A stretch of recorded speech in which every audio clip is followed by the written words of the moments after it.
Talk to us about what exactly are you trying to put together over here, how there is scope for even large cap funds to, by better management beat the index. A lot of large cap funds originally we've observed are just hugging the benchmarks, but how are you trying to differentiate your product over here? Good afternoon, Ajay. Thanks for having me on the show. So as you said, we are excited about this new product launch. It's called Sundaram Mutual Fund, and it's an NFO in the large cap category. And the NFO has been running for a few days, and today is the last day. So still a chance to invest for all the viewers who are interested. Just to give some feeler on the product, basically, it's a product gap in the large cap category we've had for quite some time, and we are filling it now. We already have a focus style, a large cap oriented product called Sundaram Select Focus, which I've been running for the last 4 years. And there was a need to, have a diversified large cap style product as well in the market. And this product is filling that gap. So if you look at the large cap category, this product is positioned on the following 3 vectors. One, it's going to follow a diversified style, about 45-50 stocks in the portfolio. And secondly, it's going to be a blend of growth and value. As you know, some funds are very growth biased and some funds are very value biased. This will be a blend of growth and value with a bias towards growth. Because I continue to believe that India primarily is a growth-driven market and will continue to be so as we move from 2.5 trillion to 5 trillion over the next 6, 7, 8 years. And thirdly, it's going to be quality conscious. The portfolio construction will be around a quality framework, very strong filters on management, business models, and return ratios. So that's a broad, product positioning in the large cap space. Coming on to your question on alpha, yes, I think that's a challenge for all the large cap fund managers. And we have to, not only do consistent performance in the first, second quartiles over short term, medium term, long term, but also achieve alpha as well, because the risk from passive is always there from a competition perspective. So I guess the focus will be on, accuracy of stock picking and appropriate sizing. I think a combination of both, if done properly, leaves enough scope to create alpha in the large cap space as well, in the top 100 names. You must have done some analysis. There's a myth in the market, or there's a view in the market that for outperformance, you have to go down the market cap curve. And then there is another view in the market that over the really long term, 15, 20 years, the cost of outperformance is high volatility. Mid caps, small caps tend to be very volatile and barely give you almost the same kind of returns of the large cap if one were to talk about in the really long term. And hence, it is that category is good for people who can stomach that kind of volatility. But for new investors, for conservative investors, large cap universe itself, by good stock picking, can give you good alpha. Where do you stand? What are your thought process on this point? Absolutely. I have a similar view. So if you look at the last 3 years, 5 years, 10 years, and just look at the benchmark returns in the Nifty 100, it stands for the large cap, and for the versus the mid cap index, so you'll find that the Nifty 100 has given about 1 or 2% lower CAGR over a 3-year, 5-year, 10-year framework, and with far lower volatility.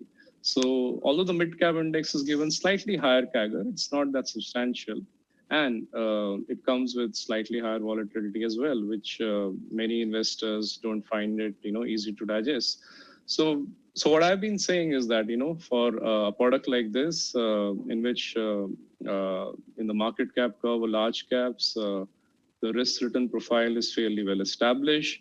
And it should be a core allocation product, about 30, 40, 50% allocation of any investor building a portfolio of mutual funds with a 5-7-year view should have at least, one product like this in the portfolio. And in terms of alpha generation, like I said, clearly, if you go down the market cap curve, you get opportunities even in the large cap funds. You have a maximum limit of 20% where you can invest in the mid caps. So this fund also will tactically try to capture some of those mid cap names, which can become the future large caps, and enter the index over the next 1 or 2 years, and thus supplementing the core stock picking and sizing in the large cap space to create alpha.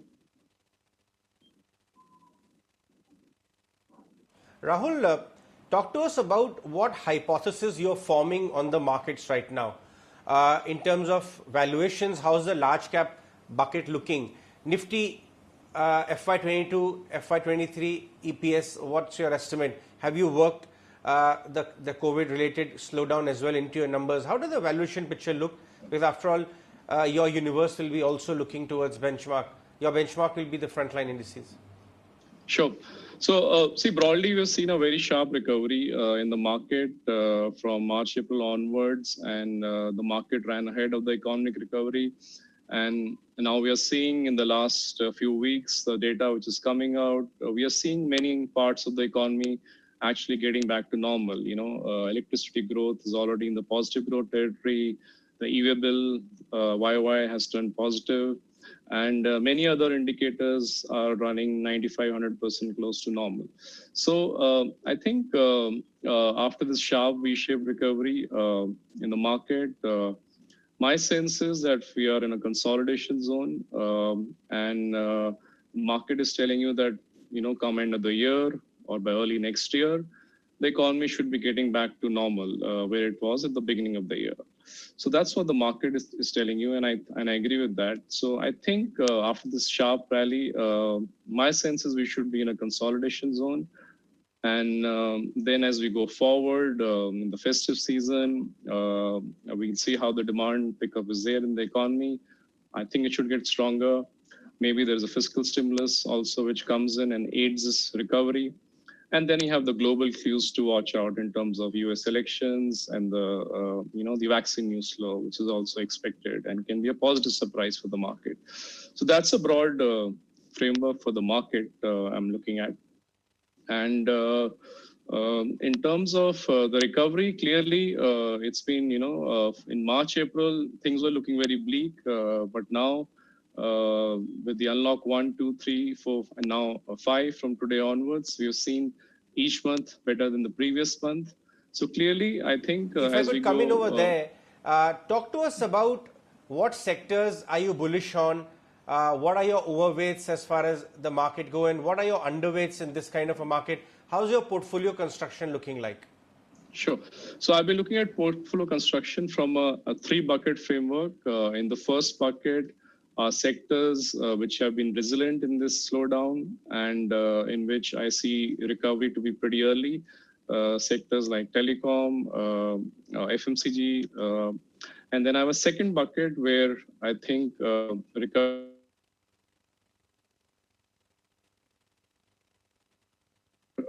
clearly the data points over there have improved a lot. Some of the large banks, which I think are mispriced right now, and we'll get good data early next year, which could lead to additional moves happening over there.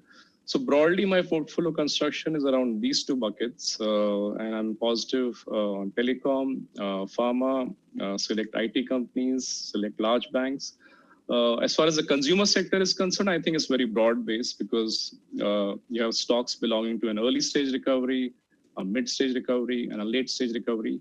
So it's very stock-specific in the consumer sector. But broadly, the bulk of the portfolio construction will be around these first 2 buckets of resiliency, early-stage, and mid-stage recovery. The late-stage recovery candidates, like the CapEx cycle candidates, I'm cautious on, and I'll stay away and watch the situation on that front before entering in a meaningful manner. Right. One last question, Rahul, about how are you including some of the newly listed largish companies in your portfolios? How are you looking at them and analyzing them? Some are many new economy, just like insurance was. A lot of internet-backed plays have become very large companies. The new economy representation in the market is only going up, and many of them are bigger companies. How are you looking at this part of the market? So insurance is something which, as a house, we like, and it's there in our core portfolios, in the other funds. General insurance, life insurance, many stocks have potential to be good long-term compounders, like the private banks have been over the last 10, 15 years. So there will be stocks belonging to general insurance as well as life insurance in this fund as well, like in the other portfolios. So that's an area I'm quite bullish upon.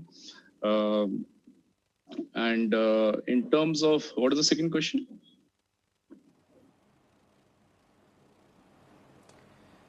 So these new economies representation, how are the earnings profile looking? Are you including them in your portfolios? Sure. So in terms of the new Internet-backed plays, economy, etc.? Ajay, most of the listings we have seen are mainly in the mid cap space and the small cap space. As you know, listing norms in India are slightly more strict versus what you can do in a Nasdaq in terms of profitability track record. So you find a lot of new technology names in the private equity space. For example, in one of the recent presentations I saw, there are some 30, 40 unicorns in India, which means each have a potentially a valuation of more than $1 billion in the private equity market. But unlike Nasdaq, they're not listed in India. So the opportunities are in India are rare and few, but some of them are there in our mid-cap funds. And in the large cap space, I guess the way to approach is that many of the large cap companies who are using technology to create more disruption and to create stronger competitive advantages for them, which enables them to keep gaining market share and keep getting stronger. I think that's a theme I'm playing when I'm looking at large cap stock picking, keeping technology in perspective. For example, some of the banking names I have in some of the funds are, probably a surrogate play on that, because they're using technology to their advantage to keep getting stronger and keep gaining market share.